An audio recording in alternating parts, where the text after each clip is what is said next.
وآخر دعواهم أن الحمد لله رب العالمين۔ اور خصوصاً عرفے کا روزہ جو 9 تاریخ کا ہے، یہ تو کتنا ہی عظمت والا ہے۔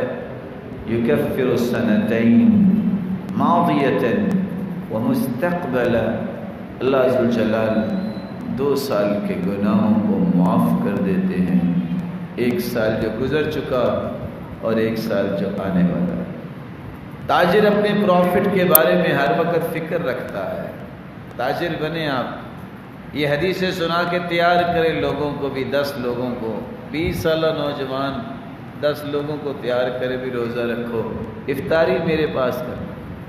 من فطر صائما فلہ اجر مثل صائم، جو کسی کی افطاری کرواتا ہے اس کو اتنا ہی اجر ملتا ہے جتنا روزہ رکھنے والے کو ملتا ہے۔ 10 لوگوں کی افطاری کروائی، عمر 20 سال ہے، 2 سال کے گناہ معاف ہوئے، وہ تو بندہ پاک ہو گیا نا۔